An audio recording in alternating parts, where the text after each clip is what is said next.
So at this time, Miss Lindy, along with the persons I just called, will assist us and do us the honor of creating history today here at St. Francis. Go right there. Mr. Vincent, come up. Can you just hold on? Minister, come up. Huh? Minister, come up, right? That's it. Minister. Ben, come in some more. Can we clap a little now?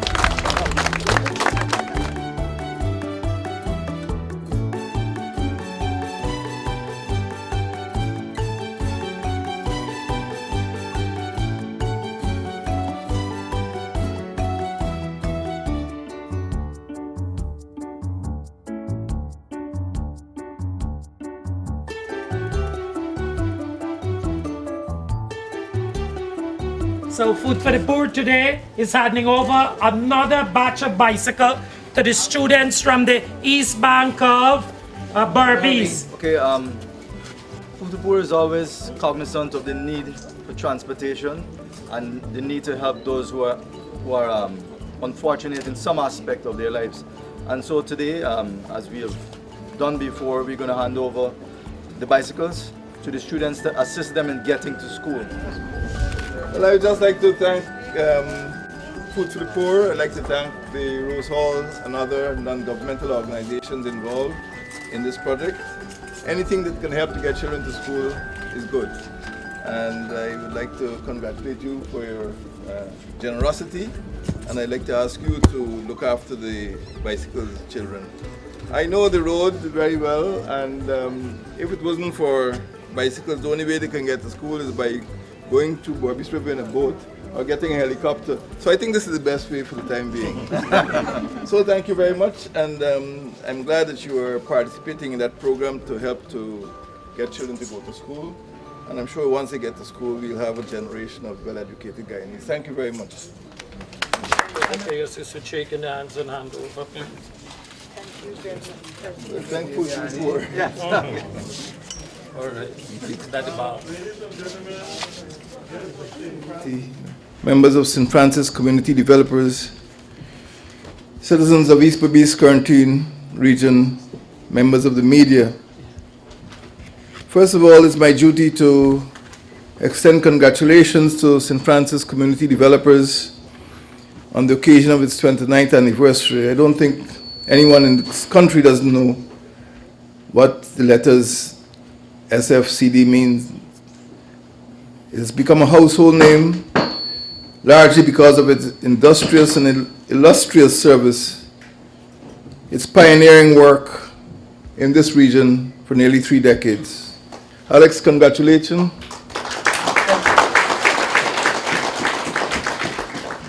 I know you've gotten a lot of help over the years, but you've also demonstrated tremendous energy, vision, and pioneering spirit to make this possible. I think people helped you because they realized you were helping yourself. St. Francis Community Developers has become a model community organization in Guyana. It has earned and it enjoys significant support, which is evident here today. And the presence of its collaborating partners, including members of the international community, the diplomatic community, and local businesses and civil society, testifies to the high public esteem in which SFCD is held. A word about community development. Not only is St. Francis a pioneer of community development in East Berbice Quarantine, but we must see community development not merely as investing in beautiful buildings and dormitories or hiring a huge staff, acquiring expensive equipment and duty-free vehicles. It is also about changing people's lives.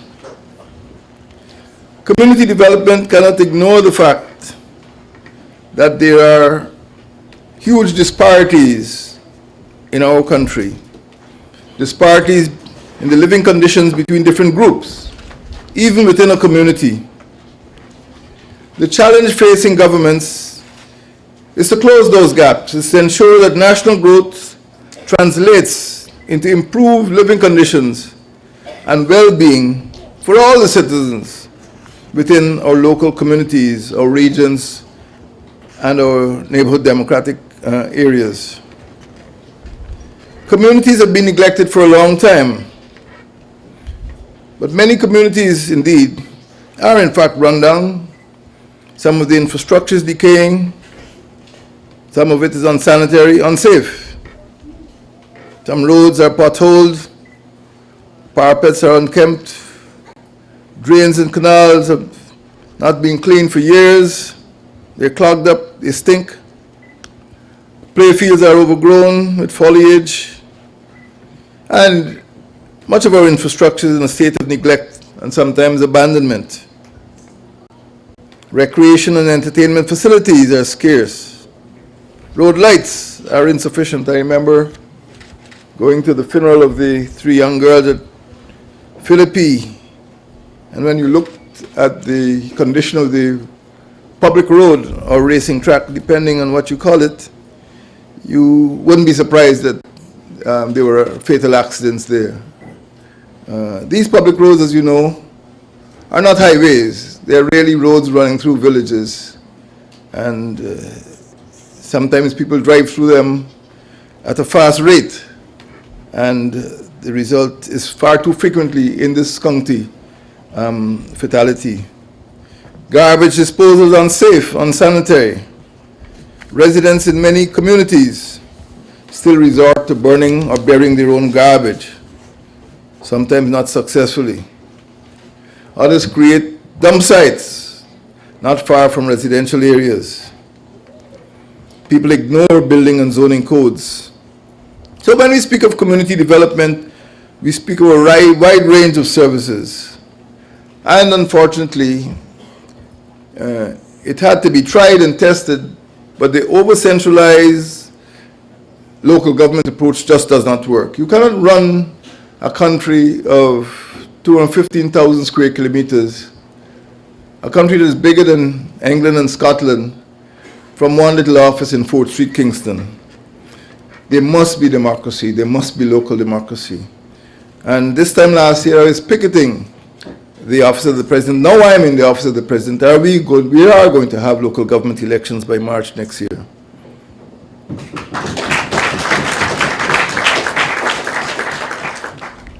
I'm pleased too that what we see here today at Rose Hall is a representation not of an exclusionary NGO, but of an inclusive one that has brought civil society together with NGOs, with religious organizations, and the donor community. This is an example of what we need in this country.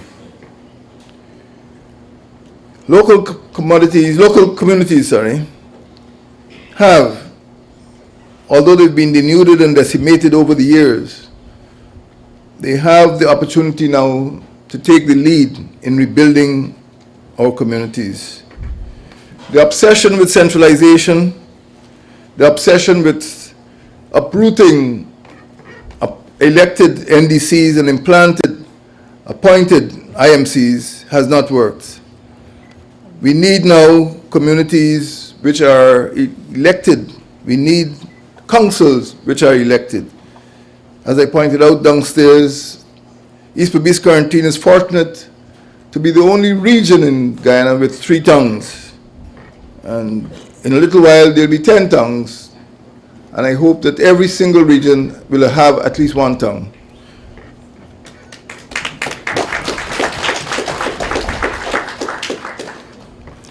Community organizations and non-governmental and civil society organizations play a critical role in bridging the governance gap. These organizations together have a decisive role to play in animating development and communities. They are the conduits through which the benefits of growth can flow to local residents. These groups have the knowledge of local conditions. They are in touch with the needs of the people. Their leaders are drawn from their communities. Their familiarity with the local conditions can effectively mobilize resources for development, as we have seen here in Rose Hall. Community organizations also are indispensable partners in addressing social ills. Government cannot do it alone. Here in Berbice, we've already received complaints about alcoholism, drug abuse, domestic violence, suicide, teenage pregnancies. We need NGOs to partner with government, to partner with other civil society organizations if we are to bring the scourge to an end. The active participation of community and NGOs is necessary if we are to overcome these problems. International organizations have long recognized the value of community cooperation through NGOs. What we see here in Rose Hall again is an example of that cooperation. These organizations are favored channels for development assistance. Increasingly, donor organizations seek these organizations to boost community development. This is what Guyana needs, and this is what I believe we've been getting through this organization led by Alex Foster in Rose Hall.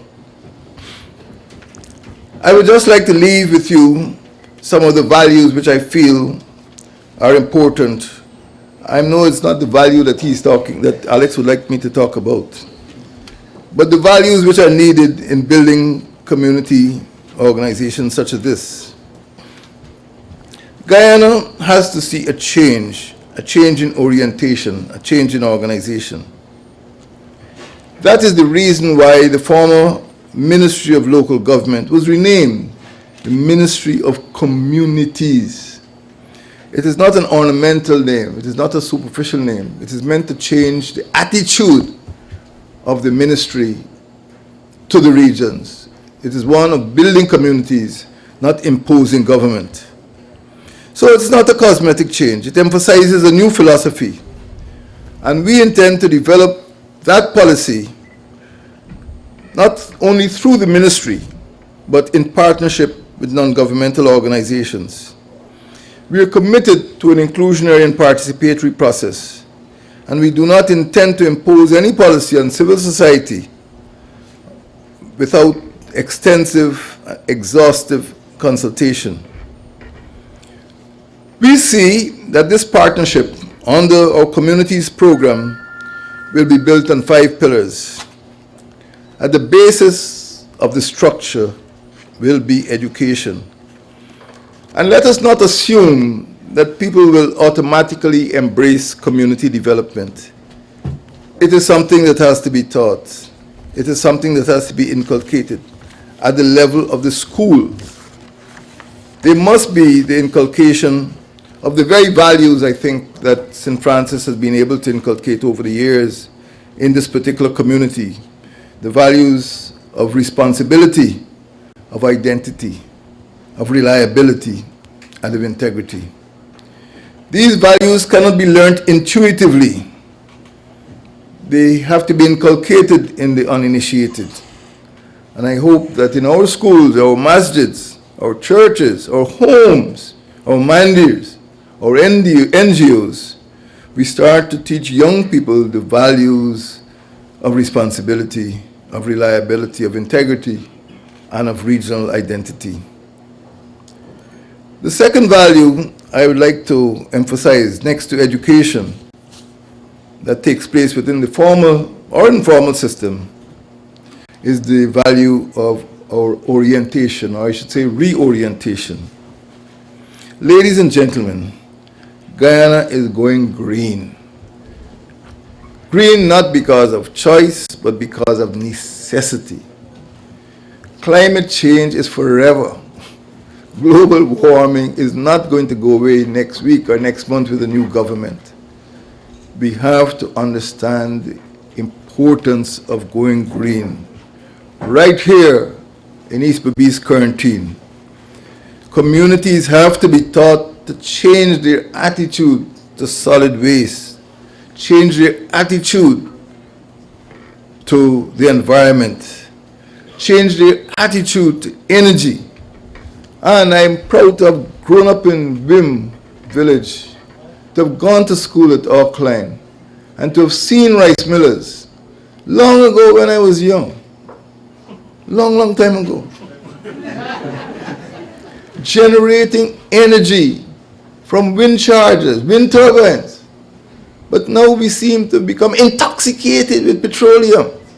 And we've forgotten wind, we've forgotten solar, we've forgotten biogas, we've forgotten the power of water. But East Berbice Quarantine it's almost an island. Atlantic on one side, Quarantine on one side, Berbice River on the other side. You must understand the environment in which you live. Go again, let's get energy from wind, from the sun, from water. This is forever. We must exploit renewable energy, and the NGOs must lead the way. And I'm glad that this NGO is leading the way, Rose Hall.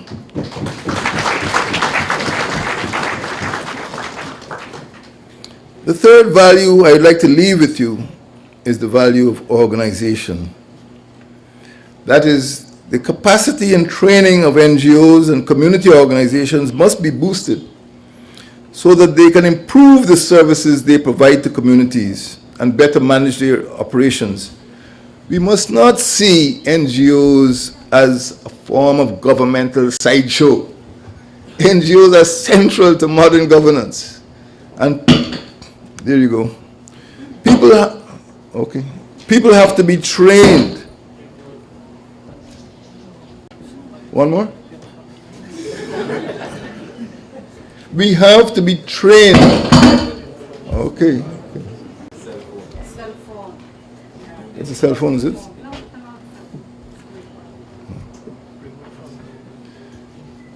People have to be trained to run these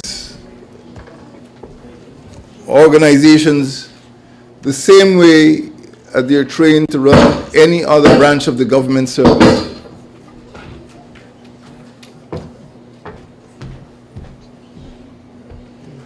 I heard about some bugs, but this is serious.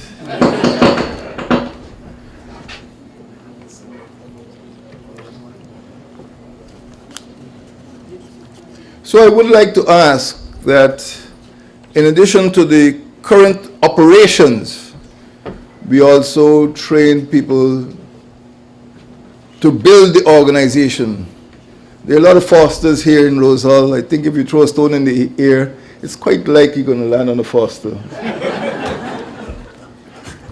But we must make sure that children, young people coming into our youth clubs, coming into our sporting organizations, are also trained to lead, also trained to manage organizations.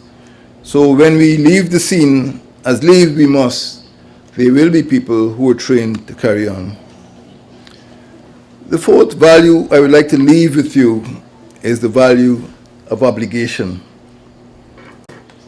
Your government is committed to ensuring that NGOs survive, but NGOs have to be accountable for the funds they solicit and they receive. And in this regard, I think we must congratulate Rose Hall, because if they weren't accountable, they wouldn't be getting any money from anybody. I'm sure over the years, donors have discovered that this NGO is accountable and they can come to see where the money was spent. We would like to ensure, therefore, that there are safeguards against organizations either receiving illicit funds from murky sources or not being accountable for the funds they receive from licit or legitimate sources. And finally, mobilization. NGOs are not elite clubs. They must be based on mass mobilization if they are to be effective throughout this region. This region, unfortunately, has suffered some heavy blows, and as you know very well, it is perhaps a unique part of this country in which population is falling. Go ye out into the world and make more babies, as best you could.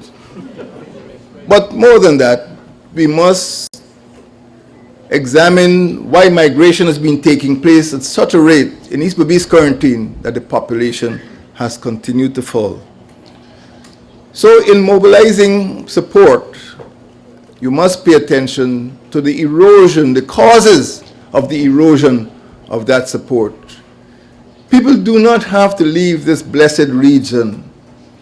You have the resources. You're one of the biggest producers of sugar in the country, the biggest producer of rice, and there's so many other commodities. I was up the Berbice River a few months ago during the campaign, and the amount of bauxite, the amount of timber I saw coming through the Berbice River, passing through this region, indicates that this is a potentially powerful economic dynamo in Berbice. It is the only point at which two CARICOM states actually touch, East Berbice and West Suriname.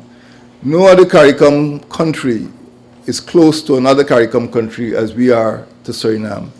And you are the cutting edge. We'll talk about cutting some other time, but you are the edge of that contact between Guyana and Suriname. So your mobilization must be broad-based, not only at a social level, but also at the economic level. I am convinced that everything that East Berbice quarantine produces could be processed, could be the subject of some downstream manufacturing or agro-processing, could be exported to the Eastern Caribbean or to other countries. And there's wealth enough, there's intelligence enough, there's talent enough in East Berbice quarantine for us to bring emigration to a close and allow a virtuous cycle to start in which people start coming back home and developing this great region. The NGOs do not have to depend on state handouts. And I'm coming to your arithmetic. You can generate a lot of that money, a lot of the funds you need right here in the region from the business community and also from the international community.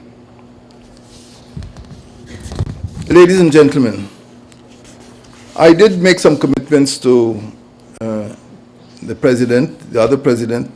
This is one here. We seem to have two present here today. And I will grant the waivers that I promised, but I will not expend money without the permission of my Minister of Finance. So the other consultancy, the other fees, the other allocations will be granted after consultation with the Minister of Finance. And he is the keeper of my treasury. But as far as I'm concerned, that waiver that you sought is granted.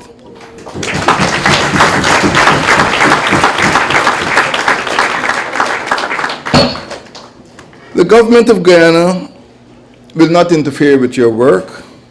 We will support all NGOs. We are convinced that over the decades, Rose Hall,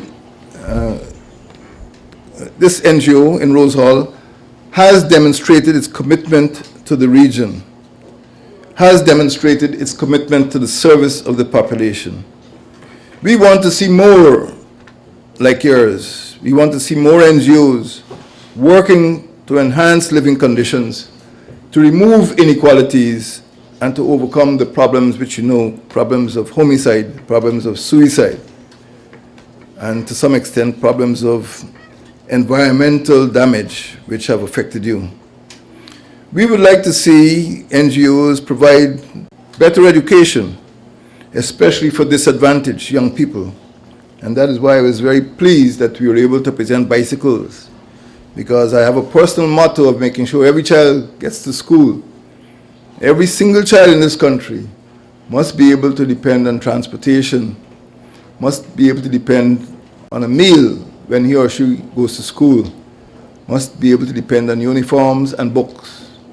We have an obligation to keep every child in school, and we must pay what it takes, whatever it costs, to ensure that our children get to school. So I'm very happy.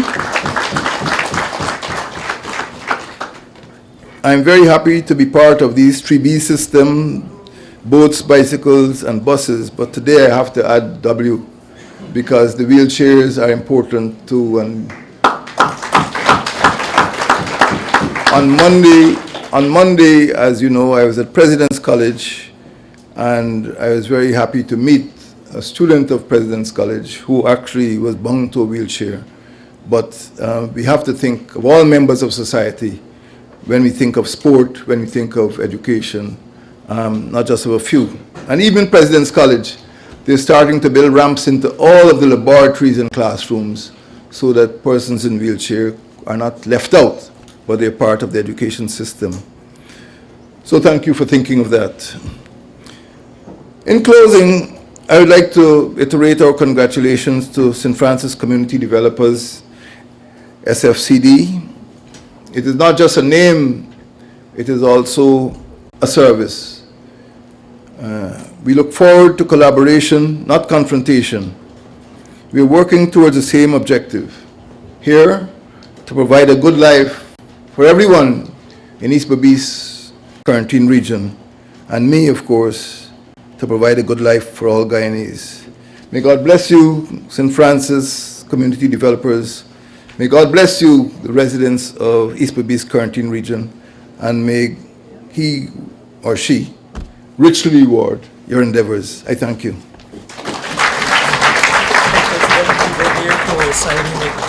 go there to sign the book and the person.